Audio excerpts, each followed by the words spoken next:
అంగన్వాడీ వర్కర్లు హెల్పర్లకు CM Chandrababu good news చెప్పారు. ప్రకాశం జిల్లాలో జరుగుతున్న మహిళా దినోత్సవ సభలో సీఎం చంద్రబాబు దీనికి సంబంధించిన జీవోని అంగన్వాడీ ఉద్యోగులకు అందించారు.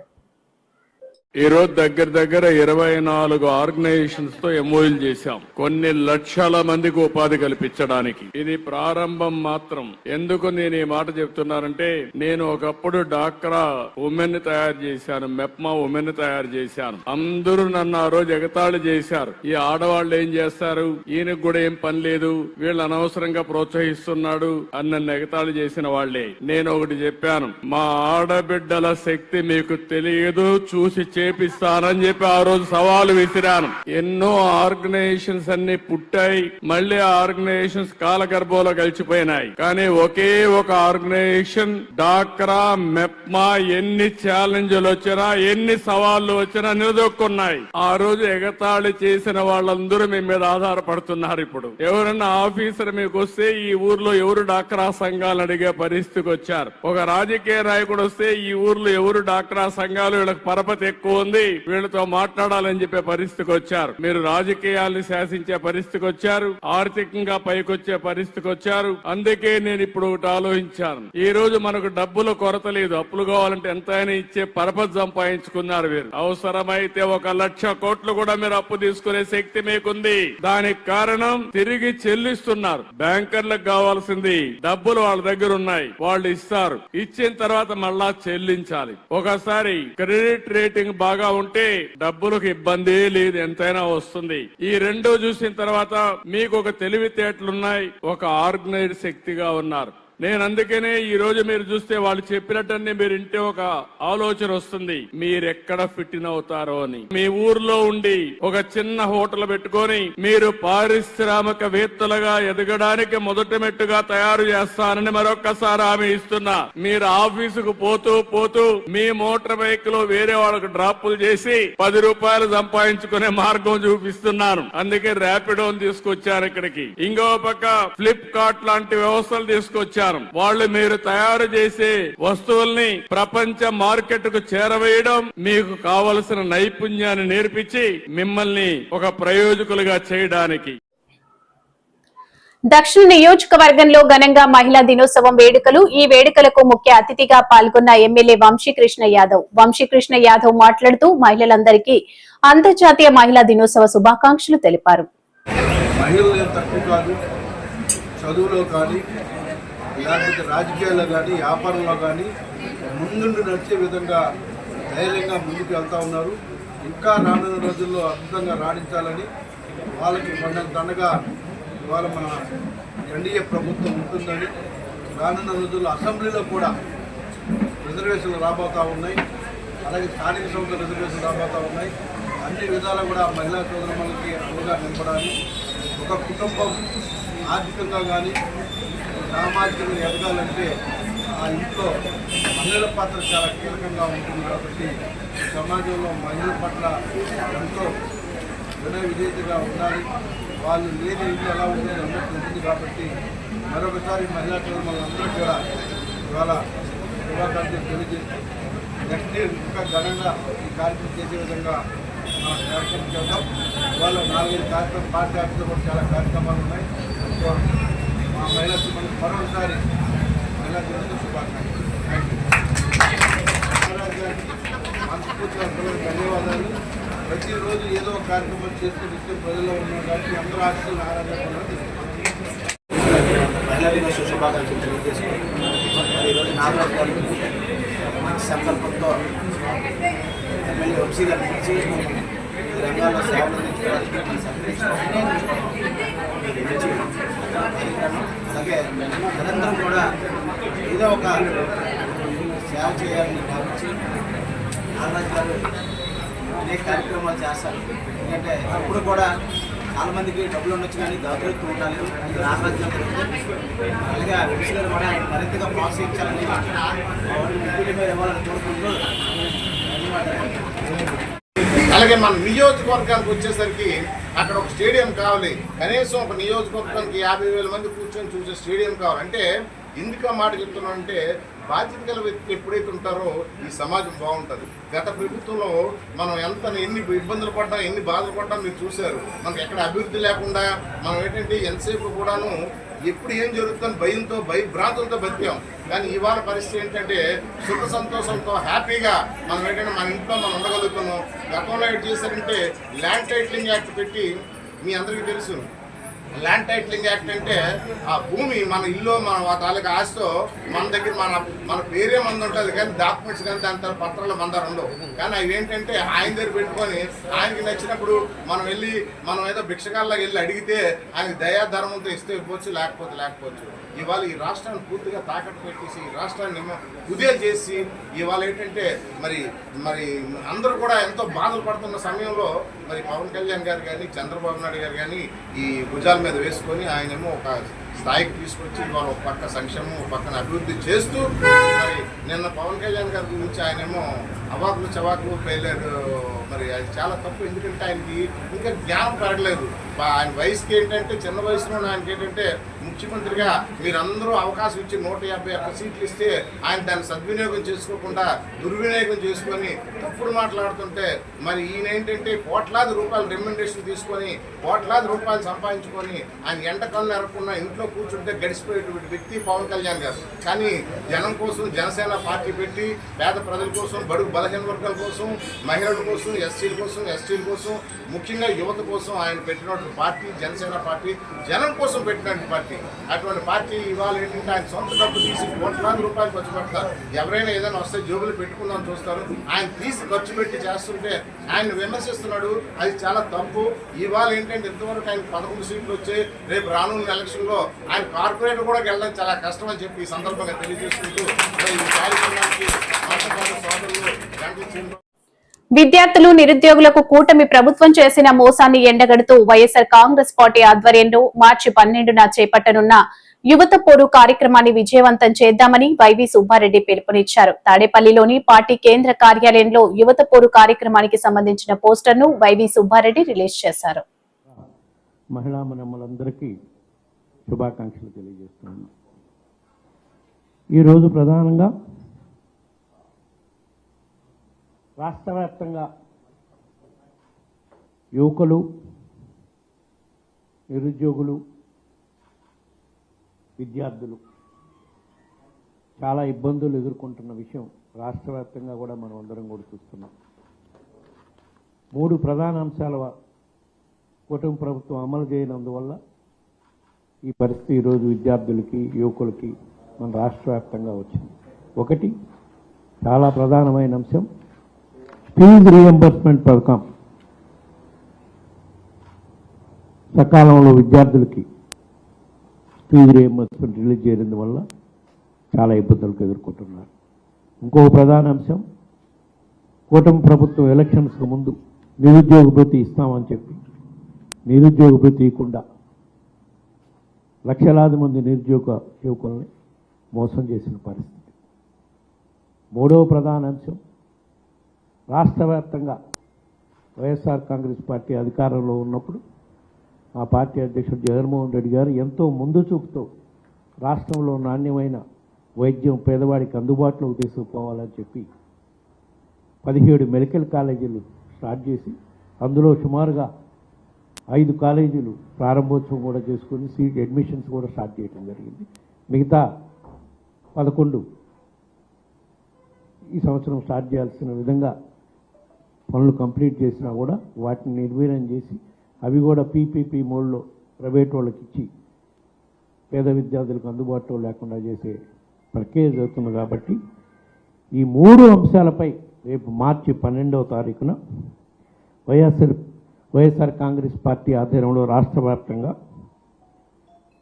యువత పోరు పేరుతో పెద్ద ఎత్తున కార్యక్రమం చేపట్టడం జరిగింది. అన్ని జిల్లాల్లో జిల్లా కలెక్టరేట్ ఎదుట విద్యార్థులు, యువకులు అందరినీ సమీకరించుకొని మన పార్టీ నాయకులు, కార్యకర్తలు పెద్ద ఎత్తున ధర్నా కార్యక్రమం చేసి జిల్లా కలెక్టర్కి విజ్ఞప్తి పత్రాలు అందజేసే కార్యక్రమం తలపెట్టారు మన పార్టీ అధ్యక్షుడు జగన్మోహన్ రెడ్డి గారు. దీన్ని పెద్ద ఎత్తున విజయవంతమయ్యేటట్టు ప్రతి ఒక్క కార్యకర్త ముందుండి 2 రోజుల ముందు నుంచే ప్లాన్ చేసుకుని ఎక్కడెక్కడ విద్యార్థులు ఉన్నారు వాళ్ళందరూ కూడా స్వచ్ఛందంగా ఈ కార్యక్రమంలో పాల్గొని ఈ కార్యక్రమం పెద్ద ఎత్తున విజయవంతమయ్యేటట్టుగా చూడాలని చెప్పి ఈ సందర్భంగా అందరికీ విజ్ఞప్తి చేస్తున్నాం. ఇందులో 3 అంశాల్లో ప్రధాన అంశం ఫీజు రీఎంబర్స్మెంట్. గత 3 క్వార్టర్స్ నుంచి 3 త్రైమాసిక మాసాల నుంచి ఫీజు రీఎంబర్స్మెంట్ ఆపేసినందువల్ల విద్యార్థులు అసలు వాళ్ళ పరిస్థితి అగమ్యగోచరముగా తయారయ్యే పరిస్థితికి వచ్చింది.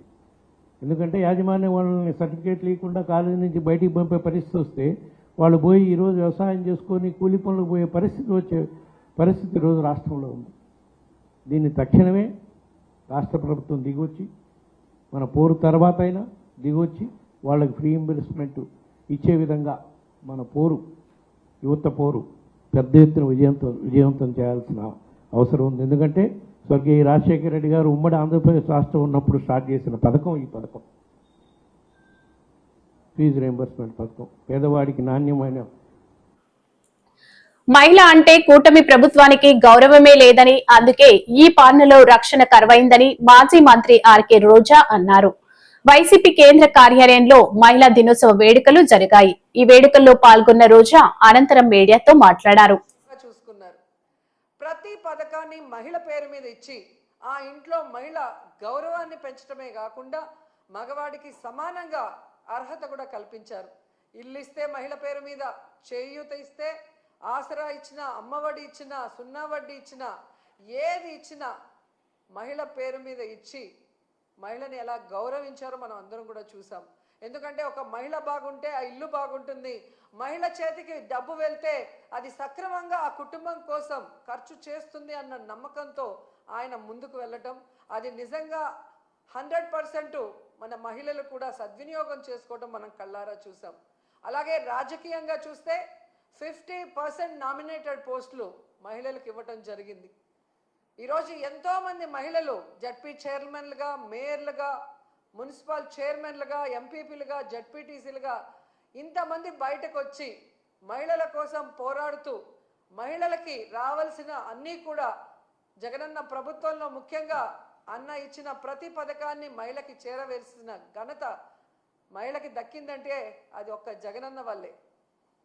అలా ప్రతిదీ కూడా జగనన్న సహాయ సహకారాలతో మహిళలు తమ చుట్టూ ఉన్న మహిళల్ని ఏ విధంగా సాధికారత దిశగా నడిపించారో మనం కళ్ళారా చూసాం.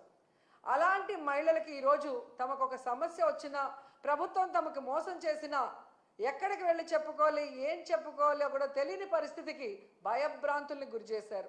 ఎవరైనా కూటమి ప్రభుత్వం చేసిన తప్పుల్ని, మోసాల్ని ఎత్తి చూపిస్తే ఇమీడియట్గా వాళ్ళ మీద ఫేక్ కేసులు పెట్టి ఏ విధంగా పోలీసు వ్యవస్థని ఉపయోగించుకొని మహిళల్ని జైల్లో పెట్టిస్తున్నారు, నాయకుల్ని జైల్లో పెట్టిస్తున్నారో మనం కళ్ళారా చూస్తున్నాం. అండ్ మహిళకి కావాల్సిన భద్రత కోసం జగన్మోహన్ రెడ్డి గారు ఎన్నో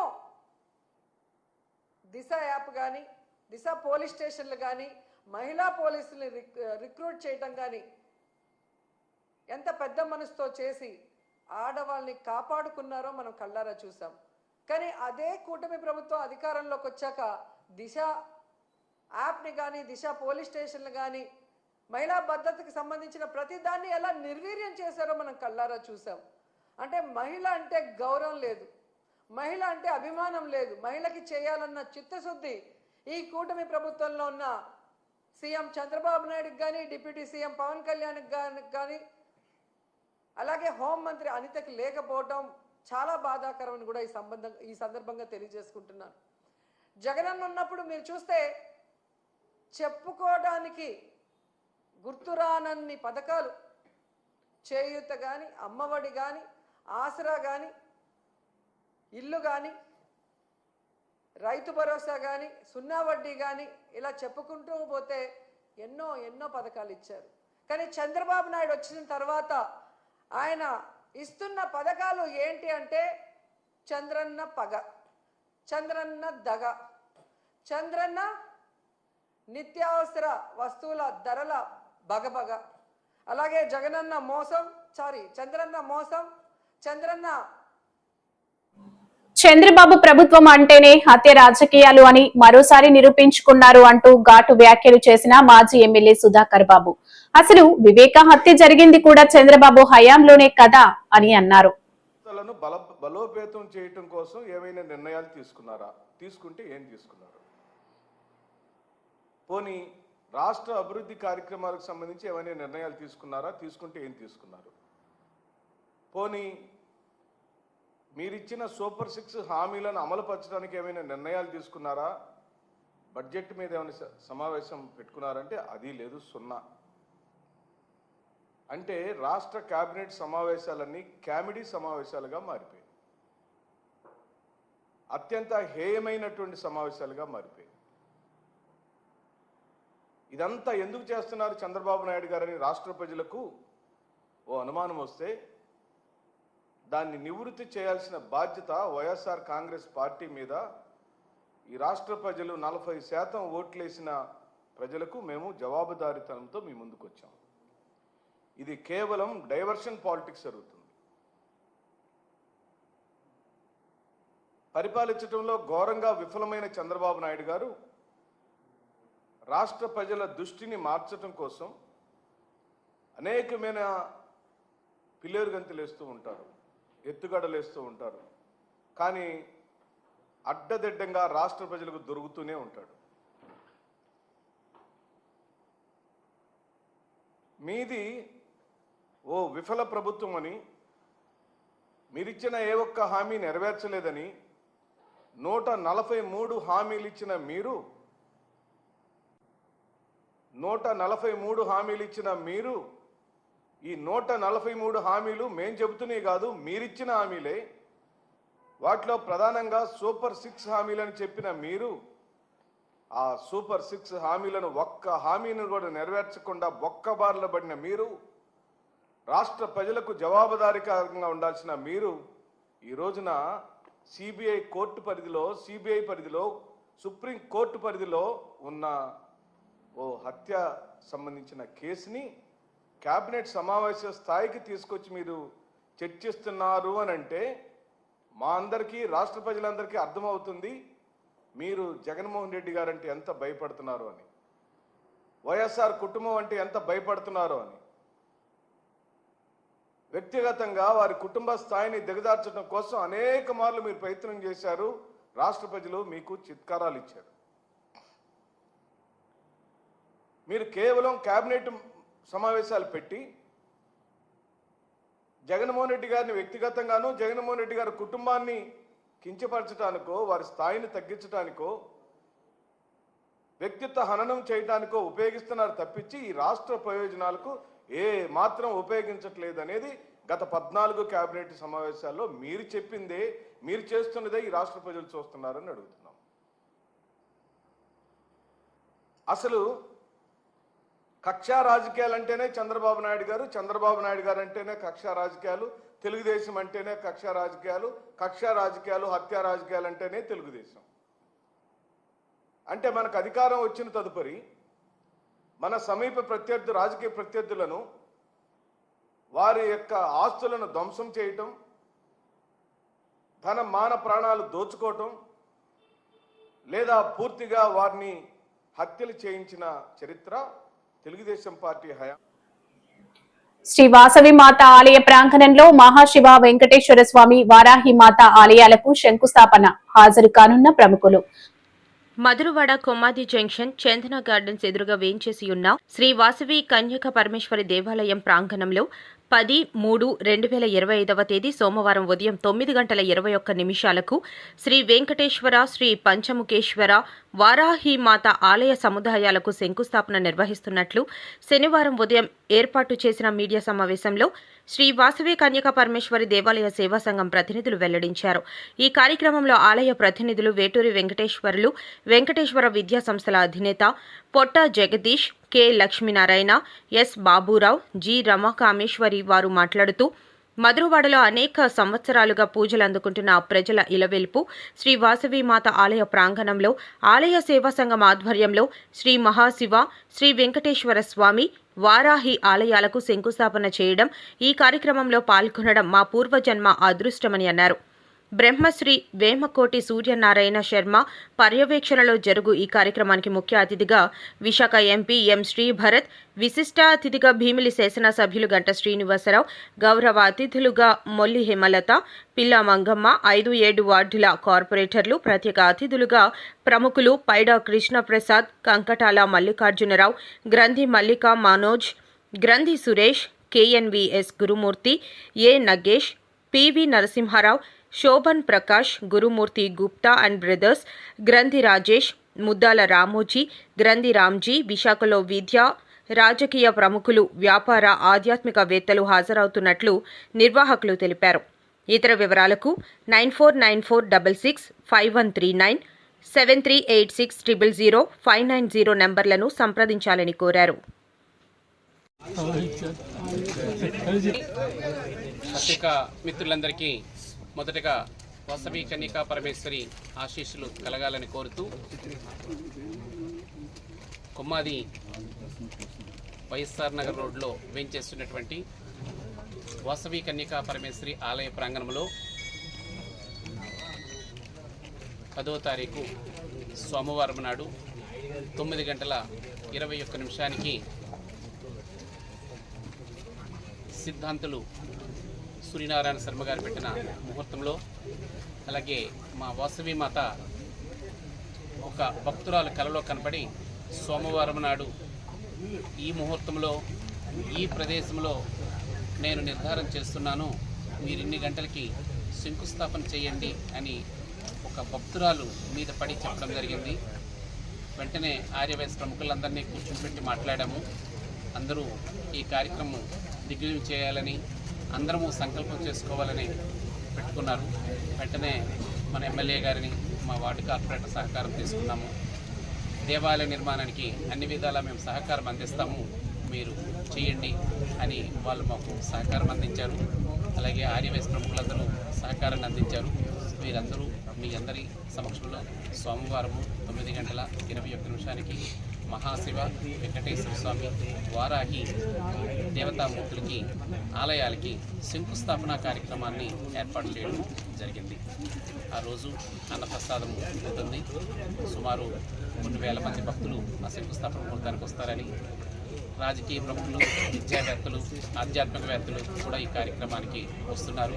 మీరందరూ కూడా వచ్చి సహకరించి ఈ ఆలయంలో జరుగుతున్నటువంటి ఈ శుభ కార్యక్రమాన్ని దిగ్విజయం చేయాలని, మిమ్మల్ని అందరినీ అమ్మవారి ఆశీస్సులు మీ అందరికీ కలగాలని కోరుకుంటూ నమస్కారాలు.